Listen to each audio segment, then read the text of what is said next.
El 28 de febrero de 2026, el mundo cambió. No solo para los soldados en el campo de batalla, no solo para los civiles bajo las sirenas de alerta en Israel o en las calles destruidas de Teherán, cambió también para ti, para la persona que llena el tanque de su carro antes de ir al trabajo, para la familia que hace las compras del mes, para el emprendedor que paga el flete de su mercancía, para el obrero que toma el autobús porque la gasolina ya no le alcanza.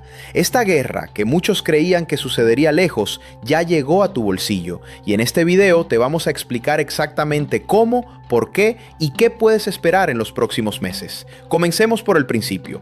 Todo empezó oficialmente el 28 de febrero de 2026, cuando Estados Unidos e Israel lanzaron ataques coordinados contra instalaciones militares y nucleares en territorio iraní. Los bombardeos destruyeron instalaciones clave, incluyendo parte del complejo nuclear de Natanz, y causaron la muerte de altos mandos políticos, militares y religiosos del régimen iraní, entre ellos figuras de primerísimo nivel. Irán respondió de inmediato, y lo hizo en el único lugar donde realmente puede hacer daño global: el petróleo. Irán controló la llave del mundo. Existe un estrecho canal de agua ubicado entre Irán, Omán y los Emiratos Árabes Unidos. Se llama el Estrecho de Hormuz, y por ese canal pasa aproximadamente el 20% de todo el suministro mundial de petróleo. No el 20% del petróleo de un país ni de una región, el 20% del petróleo del mundo entero. Cada día, millones de barriles de crudo de Arabia Saudita, Kuwait, Irak, Emiratos Árabes Unidos y Qatar atraviesan ese estrecho para llegar a los mercados de Europa, Asia y América.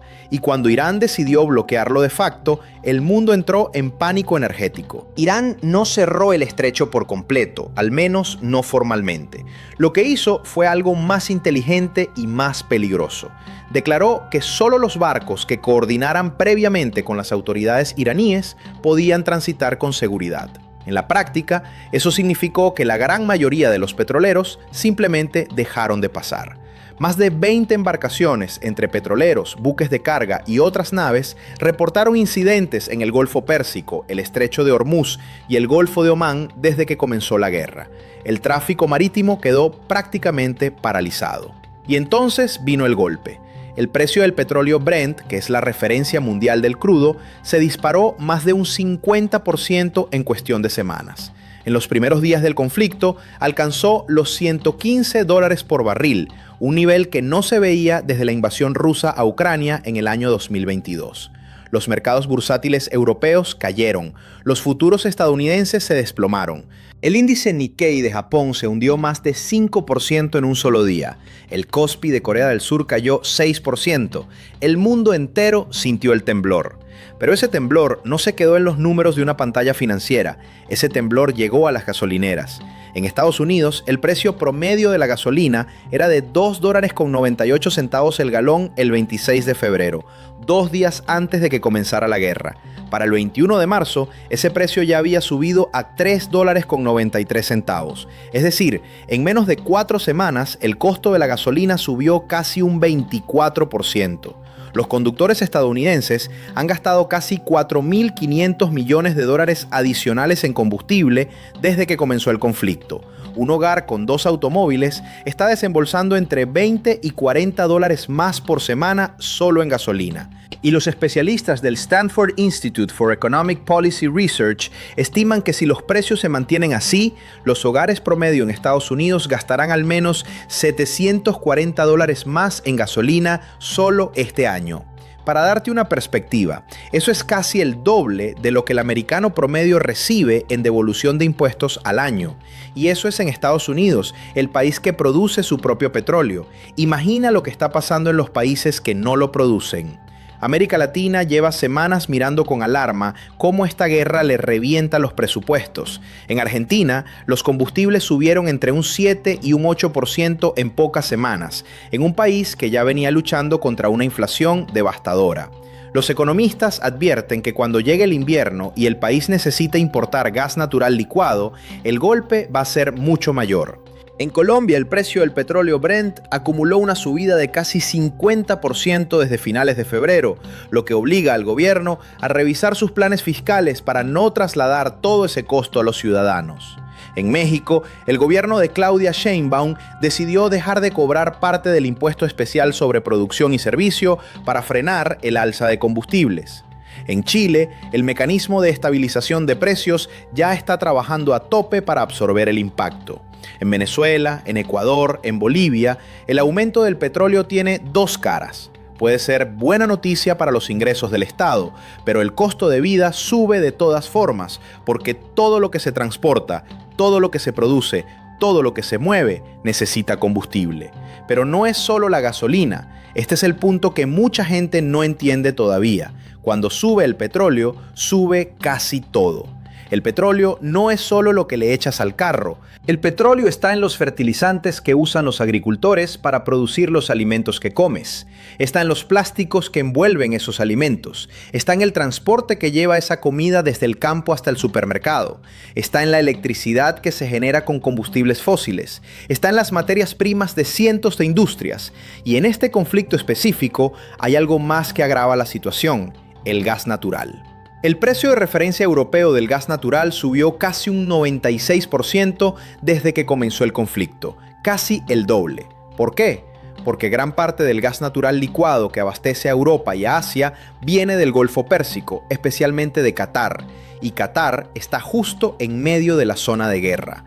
Los ataques iraníes han golpeado repetidamente las instalaciones energéticas de Ras Laffan, el principal centro de exportación de gas de Qatar. Taiwán, por ejemplo, obtuvo casi el 70% de su petróleo crudo de la región en 2025 y casi la tercera parte de su gas de Qatar. Y Taiwán es el lugar donde se fabrican los chips semiconductores más avanzados del mundo, esos mismos chips que están dentro de tu teléfono, tu computadora, tu carro moderno. Si la guerra se prolonga, el suministro de chips escasea y sus precios suben, lo que significa que los electrónicos que planeas comprar este año podrían costar mucho más. Incluso hay un material que quizás nunca escuchaste y que se está convirtiendo en una amenaza silenciosa para la tecnología mundial: el helio. El helio es un subproducto de la producción de gas natural que se usa en el control de temperatura durante la fabricación de chips, y un tercio del suministro mundial de helio viene precisamente de Qatar. Si la guerra dura 3 meses o más, los expertos advierten que empezaremos a sentir escasez real de helio, lo que encarecería aún más la producción de semiconductores. Ahora hablemos de inflación, porque ahí está el verdadero peligro de largo plazo. Kristalina Georgieva, directora gerente del Fondo Monetario Internacional, advirtió públicamente que un aumento del 10% en el precio del petróleo, si se mantiene durante la mayor parte del año, generaría un incremento de 40 puntos básicos en la inflación global. Pero el petróleo no subió un 10%, subió entre 40 y 50% en pocas semanas.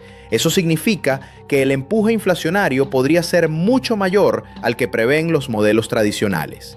Christopher Waller, uno de los gobernadores de la Reserva Federal de Estados Unidos, dijo públicamente que la inflación seguirá siendo una preocupación mayor mientras los precios del petróleo permanezcan altos. Y cuando la Reserva Federal preocupa por la inflación, eso significa que no van a bajar las tasas de interés, lo que significa que las hipotecas siguen caras, los créditos siguen caros, las tarjetas de crédito siguen con intereses altos. Todo el costo del dinero se mantiene elevado para ti y tu familia. Y los mercados bursátiles tampoco escapan. Más de la mitad de los adultos en Estados Unidos tienen acciones en bolsa, la mayoría a través de cuentas de retiro como las famosas 401k. Cuando los mercados caen por la incertidumbre de esta guerra, esas cuentas se encogen. El futuro de jubilación de millones de personas se deteriora. No es abstracto, es el dinero que pensabas tener cuando ya no puedas trabajar. Los sectores más afectados ya están gritando. Las aerolíneas están sufriendo de una manera brutal.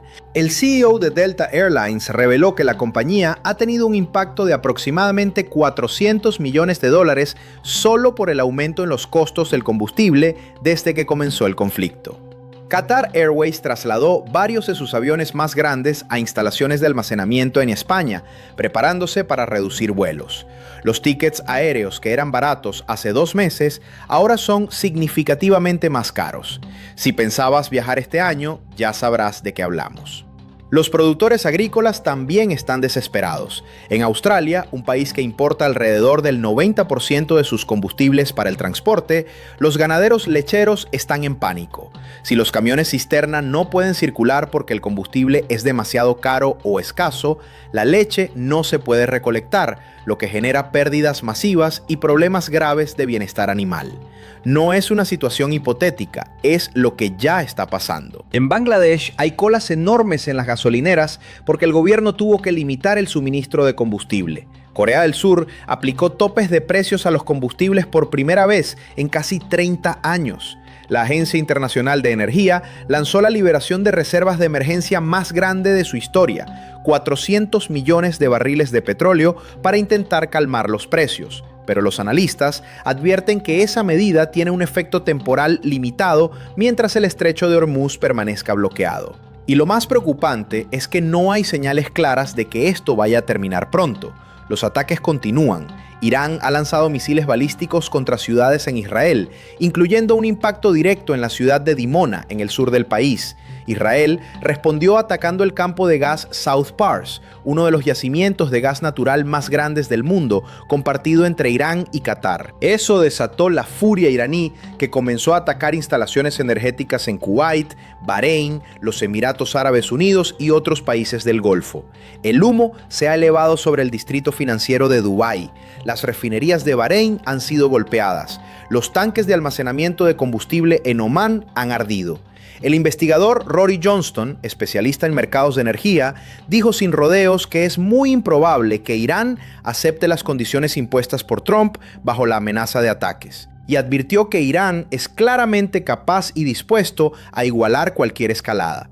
Eso no es una buena noticia para los precios del petróleo, ni para tu bolsillo. Entonces, ¿qué puedes hacer tú? Primero, entender que esto no es pasajero. No es un pico de precios de 2 semanas que luego baja. Los analistas de la Administración de Información Energética de Estados Unidos estiman que el petróleo podría mantenerse por encima de los $95 por barril hasta que se normalice el tránsito por el estrecho de Hormuz, lo que no se espera antes del tercer trimestre de 2026 como mínimo, si es que el conflicto empieza a desescalar. Segundo, revisar tus gastos de transporte. Si puedes usar transporte público, compartir carro con alguien o reducir viajes innecesarios, este es el momento. No es alarmismo, es matemática. Tercero, si tienes un negocio que depende del transporte o de insumos importados, necesitas hablar con tu proveedor o tu contador ahora mismo. Los costos de flete internacional ya subieron significativamente y seguirán subiendo mientras el paso por el estrecho de Hormuz permanezca restringido. Cuarto, si tienes inversiones o planes de ahorro para el retiro, no tomes decisiones impulsivas, pero sí infórmate. La volatilidad en los mercados va a continuar. Vender en pánico casi nunca es la mejor estrategia, pero tampoco es el momento de ignorar lo que está pasando. Y quinto, y esto es quizás lo más importante, mantente informado con fuentes serias. En tiempos de guerra, la desinformación se multiplica. Hay intereses políticos de todos los lados que intentan moldear la narrativa. La mejor defensa contra el caos es la información verificada, el pensamiento crítico y la perspectiva histórica. Esta guerra, como todas las guerras, tendrá un final, pero mientras dura, sus consecuencias económicas se extienden mucho más allá de los misiles y las sirenas. Se extienden hasta el surtidor de gasolina de tu barrio, hasta el precio del pan en el supermercado, hasta la factura de luz de tu casa, hasta el costo del pasaje del autobús, hasta el crédito que querías pedir para tu negocio. La guerra entre Irán, Israel y Estados Unidos no está pasando lejos, está pasando en tu bolsillo. Ahora mismo. Si este contenido te pareció útil, compártelo con alguien que necesite entender qué está pasando en el mundo y cómo nos afecta a todos. Suscríbete al canal, activa la campanita y nos vemos en el próximo video.